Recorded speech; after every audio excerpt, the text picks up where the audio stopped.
Hello साथियों, स्वागत है आप सभी का हमारे इस YouTube चैनल में। साथियों, आज भी एक बेहद इम्पोर्टेंट टॉपिक लेकर आए हैं, ग्राफ। यह इम्पोर्टेंट और इसलिए भी हो जाता है क्योंकि इससे एक चीज़ फिक्स होता है, 5 नंबर के एक सवाल आता है क्लास 10th में। यह इम्पोर्टेंट टॉपिक है तो बहुत ही अच्छे तरीक़ों से आज हम देखेंगे, क्योंकि एक चीज़ को बार बार देखने से अच्छा है कि एक बार ही पढ़िए, बेहतर तरीके से पढ़िए और एक बार में ही आप सीख जाइए। तो चलिए शुरू करते हैं। आज इसी प्रकार के कुछ सवाल भी लेंगे और एग्जाम्पल के माध्यम से भी देखेंगे, लेकिन सबसे पहले जो ग्राफ के लिए बेस होता है उसको देखते हैं। जैसा कि आप सभी जानते होंगे कि ग्राफ बनाने के लिए 2 अक्षों की ज़रूरत होती है। कितने अक्षों की? 2 अक्षों की। ये देखिए, ये इस अक्ष का नाम देते हैं एक्स अक्ष, एक्स अक्ष, और एक और नाम होता है जो खड़ा लाइन होता है, खड़ी रेखाएं, उसका नाम हम लोग देते हैं वाई अक्ष।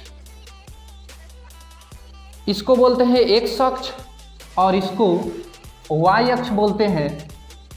और ये जो कटान बिंदु हुआ, दोनों रेखाओं की कटान बिंदु हुआ, इसको हम लोग मूल बिंदु बोलते हैं। जैसा कि सभी को पता है, एक्स अक्ष के बाईं ओर वाले को एक्स डैश अक्ष बोल सकते हैं और वाई अक्ष के बाईं नीचे वाले भाग को वाई डैश अक्ष बोल सकते हैं। आराम से सीखना है, बारीकी से सीखना है, एक बार सीखना है और इस प्रकार से सीखना है कि हमेशा के लिए याद हो जाए, समझ में आ जाए, आराम से बना सकते हैं कोई भी सवाल है। अब देखिए, यहाँ पर जैसे ही 2 अक्ष यहाँ पर आया तो ये 4 भागों में ये सतह बट गया। कितने भागों में? 4 भागों में। तो ये सभी को, इसको प्रथम चतुर्थांश, दूसरा चतुर्थांश, तीसरा चतुर्थांश और चौथे चतुर्थांश कहते हैं। इसको संस्कृत में बोला जाता है प्रथम चतुर्थांश, दूसरा नहीं बोला जाता है, इस प्रकार से बोलते हैं। प्रथम चतुर्थांश इसको बोलते हैं, इसको द्वितीय चतुर्थांश क्योंकि संस्कृत में बोला जाता है, इसको तृतीय चतुर्थांश और इसको चौथे चतुर्थांश। ये इसलिए हम बता रहे हैं, क्योंकि यहाँ से जो इस तरफ का भाग है, इस तरफ का भाग, ये प्लस में गिनती होता है। यहाँ से जो ऊपर वाला भाग है ये भी प्लस में गिनती होता है, लेकिन ये एक्स के बाईं ओर जो है इसको माइनस में गिनती करते हैं। वाई के जो नीचे वाला भाग है इसको भी माइनस में गिनती करते हैं। यहाँ चतुर्थांश वाइज अगर देखा जाए तो इसमें क्या होगा, एक्स भी प्लस, वाई भी प्लस। देखिए, एक्स अक्ष है ये भी प्लस, वाई अक्ष है ये भी प्लस, तो प्लस प्लस हो गया। दूसरे चतुर्थांश में देखा जाए, द्वितीय चतुर्थांश में, तो क्या है, इसमें क्या है कि वाई प्लस है लेकिन एक्स माइनस है। तो पहले एक्स वाला लिखाएगा तो माइनस प्लस हो गया। एकदम बेस मजबूत कर लेंगे ना तो ग्राफ का सवाल ऑटोमेटिक ही बनेगा, कोई दिक्कत वाली बात है नहीं, ठीक है। और तीसरे चतुर्थांश में, तृतीय चतुर्थांश में क्या होगा, एक्स भी माइनस, वाई भी माइनस, तो इस प्रकार से माइनस माइनस हो गया। चौथे चतुर्थांश में यदि आते हैं, चतुर्थ चतुर्थांश में, तो एक्स प्लस होता है और वाई माइनस होता है, तो माइनस प्लस हो गया। अब देखिए, जैसे ये मूल बिंदु हुआ, मूल बिंदु, ये कौन सा बिंदु, तो मूल बिंदु। अब मूल बिंदु जो होता है उसका नियामक क्या होता है, तो 0,0 होता है। क्या होता है? 0,0। इसलिए होता है क्योंकि x का भी 0, y का भी मान 0 है। x और y दोनों का मान 0 होगा, तो कहने का मतलब यहाँ से स्टार्टिंग पॉइंट है। बारीकी से समझना, जो समझाना चाह रहे हैं आप लोग को। यहाँ से क्या है, यहाँ से स्टार्टिंग पॉइंट है, इधर भी जाएंगे तो 0, इधर भी जाएंगे तो 0, इधर भी जाएंगे तो 0, इधर भी जाएंगे तो 0। कहने का मतलब यहाँ पर इस बात से समझिए कि यदि कोई शहर में जाते हैं तो बोलते हैं 0 माइल, नहीं, वही चीज़ ये 0 माइल है। 0 माइल इसीलिए बोलते हैं, यहाँ पर भी 0,0 है। 0 माइल इसीलिए बोलते हैं क्योंकि यहाँ से चारों दिशा में, कोई भी दिशा में जाएंगे तो डिस्टेंस यहीं से कवर होगा, ठीक है। चलिए अब समझते हैं, एग्जाम्पल लेकर, एक सवाल का एग्जाम्पल हम लेंगे और बहुत ही आराम से समझ में आएगा, और एक एग्जाम्पल बनाने के बाद आप लोग को एक HW भी देंगे। ओके, चलिए ठीक है। चलिए एग्जाम्पल के माध्यम से समझते हैं। x + y = 8 और x - y = 2। ये बहुत ही खास सवाल है समझने के दृष्टि से, क्योंकि यहाँ पर जैसे ही हम बनाएंगे, सॉल्यूशन करेंगे इसको दो माध्यम से। पहला नंबर कि मान सारणी भी बनाएंगे, तब ग्राफ भी खींचेंगे। ठीक है, अब देखिए जैसा कि ये सवाल दिया हुआ रहेगा तो समीकरण 1 और समीकरण 2 मान लेना है, अपने कॉपी में लिखना है। ये आपको प्रश्न में रहेगा, क्वेश्चन में रहेगा इस तरीके से प्रश्न। तो आपको जैसे ही कॉपी में लिखना है, ग्राफ में 2 पेज होते हैं जैसा कि सबको जानकारी होगा। एक पेज होता है एनालिसिस करने के लिए, बनाने के लिए, और दूसरा पेज होता है ग्राफ खींचने के लिए। ओके, तो आप लोग को ये वर्क कहाँ करना है, तो एनालिसिस वाला पेज में, ठीक है, और ग्राफ वाला पेज में ग्राफ भी खींचेंगे। पहले एनालिसिस वर्क और ग्राफ में क्या अंतर होता है। यदि आपको ग्राफ पूछता है 5 नंबर उसका वैल्यू होता है, तो आपको कहीं ना कहीं 2 नंबर इससे मिलेगा और 3 नंबर ग्राफ खींचेंगे उससे मिलेगा। दोनों को बारीकी से समझना है। अगर आप ग्राफ अच्छा से खींच देते हैं और ये सही से आपका बना हुआ नहीं रहता है, तो कहीं ना कहीं नंबर उससे काट सकता है। ओके, तो 5 में 5 लाना है, तो आराम से समझना है। ठीक, चलिए, तो यहां पर लिखना है आपको समीकरण 1 से। समीकरण 1 का पहले काम करेंगे, एक ये वाला। अब देखिए इसमें क्या है ना, x भी है, y भी है, 8 भी है। क्या करेंगे, बराबर के एक तरफ क्या है, x y दोनों है, बराबर के उस पर भेज देंगे किसी एक को। या तो x को भेज सकते हैं, नहीं तो y को भेज सकते हैं। तो यहां पर देखिए x बराबर 8 और ये y को उस तरफ भेजते हैं, तब माइनस में y चला जाएगा। साइड चेंज होता है तो साइन चेंज होता है। यदि आपको इसमें कहीं भी डाउट है तो एक बेसिक वीडियो हम बनाए हैं, बेसिक क्लास लिए हैं, 2 वीडियो है, वो जाकर आप लोग जरूर देख लेंगे, क्लियर हो जाएगा। प्लस के माइनस, माइनस के प्लस, गुना के भाग, भाग के गुना। ठीक, चलिए इसको मान लेना है समीकरण 3। ओके, अब देखिए मान सारणी बनाना है। क्या बनाना है, मान सारणी। आप लोग को एकदम आराम से सिखा रहे हैं कि किस प्रकार से सवाल को लिखना है एग्जाम में। मान सारणी, अब देखिए पूरा लिखना है। यदि नंबर पूरा लेना है तो पूरा लिखना है। यहां पर लिखना है समीकरण 3 के लिए मान सारणी, पूरा भाषा, कहीं से भी कुछ कमी नहीं। अब इस तरीके से बनाएंगे, बक्सा बनाएंगे, इसी में मान को रखेंगे। ठीक है, इस तरीके से आप 3 घर बना सकते हैं, 1 2 3 घर, और नीचे से भी ये लाइनिंग कर सकते हैं। यहाँ एक तरफ x लिखते हैं, एक तरफ y लिखते हैं। ओके, अब देखिए यहाँ y का भी 2 मान लेना है और x का भी 2 मान लेना है। कैसे होगा ध्यान से समझना। और 3 भी ले सकते हैं, 4 भी, लेकिन 2 पर ही काम चलता है, तो ज्यादा फालतू वर्क करना है नहीं। ओके, तो यहाँ x और y का मान कैसे, तो एक का मान अपने मन से लेना है, दूसरे का मान जो है सो इस समीकरण से बनेगा। कैसे, देखिए एक का मान बराबर के उस तरफ जिसको भेज दिए हैं उसी का मान, तो y है इस तरफ 8। देखिए x बराबर 8 माइनस y, तो y का मान 0 रखते हैं, y का मान 0 रखते हैं, तो x का मान कितना आएगा, था 8। कैसे, बात समझना। x बराबर क्या है, x बराबर 8 माइनस y, तो 8 में से y का मान तो 0 है, 8 में से 0 घटेगा तो 8 ही ना बचेगा। दूसरा मान भी ले सकते हैं, लेकिन यहां पर सबसे पहले समझना है, अगर 0 वाला काम फैक्टर कर रहा है तो 0 ही लेना है। अब देखिए, अब क्या करते हैं कि y का मान 2 ले लेते हैं। अगर 2 लेते हैं y का मान, तो देखिए 8 में से 2 गया तो कितना, तो 4। ओके, 8 में से 2 गया तो कितना, 4 नहीं, 8 में से 2 गया तो 6। ठीक है, 8 में से 2 गया 6। अब ये हमारा एक समीकरण का मान सारणी रेडी है, एकदम कंप्लीटली तैयार है। ऐसे ही समीकरण 2 से मान सारणी बनाते हैं। तो यहां पर वर्क करते हैं, क्योंकि नीचे दिखाई नहीं देगा आप लोग को, जो है सो पेज में तो एक पेज रहेगा अच्छा सा, उसमें जो है सो बनाना है। तो समीकरण 2 से क्लियर दिख रहा है। ठीक है, तो यहां पर क्या है, x माइनस वाई बराबर 2 है, तो x बराबर कितना हो जाएगा, तो 2 प्लस y, माइनस के y है तो यहाँ पर प्लस के y होगा। समीकरण 4 इसका नामकरण कर सकते हैं। अब भाषा सेम टू सेम, समीकरण 4 के लिए मान सारणी, तो समीकरण 4 के लिए मान सारणी। ठीक है, अब देखिए उसी प्रकार से 2 बक्सा बनाएंगे, एकदम छोटा सा, एकदम आराम से बनाएंगे। चलिए यहाँ पर x, यहाँ पर y, कैसे बनाना है देखिएगा, एकदम आराम से समझना है। और यदि थोड़ा भी डाउट होता है, देखिए बार बार करने से अच्छा है कि एक बार सीखेंगे, बार बार एक सवाल को बनाने से अच्छा है कि एक बार सीखेंगे, ऐसा सीखेंगे कि कई बार आए, कई सवाल आए तो आराम से बना सकते हैं। ठीक है, तो यहाँ पर देखिए जैसा कि यहाँ इस समीकरण से मान सारणी रेडी किए थे वैसा ही काम करेंगे। y का मान कितना सबसे पहले ले ले, तो y का मान ले लेते हैं 0। अब 2 में 0 जोड़िएगा तो कितना, तो 2 ही होगा, तो x का मान 2 हो गया।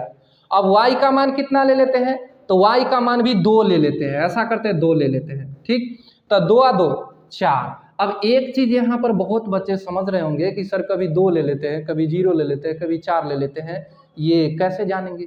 तो यहाँ पर एक चीज हम बताना चाहेंगे, आप 0 लीजिए, 1 लीजिए, 2 लीजिए, 3 लीजिए, मान सारणी में चाहे जितना भी मान ले सकते हैं, आंसर आपका सेम टू सेम आएगा। लेकिन यहाँ पर ध्यान दीजिएगा एक चीज हमेशा कि 10 से बड़ा मान न आए, क्योंकि ग्राफ भी तो हमें खींचना है।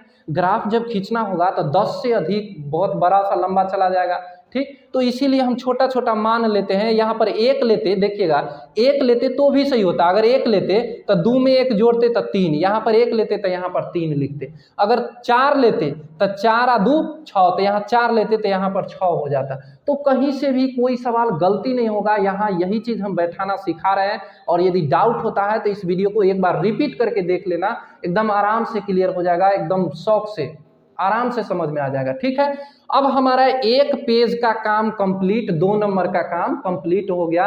अब खींचना क्या है, तो ग्राफ खींचना है। क्या खींचना है, ग्राफ। एकदम आराम से ग्राफ को खींचते हैं, एकदम आराम से समझना। और आप लोग को कहाँ खींचना है, तो ग्राफ कॉपी में, ग्राफ पेज में।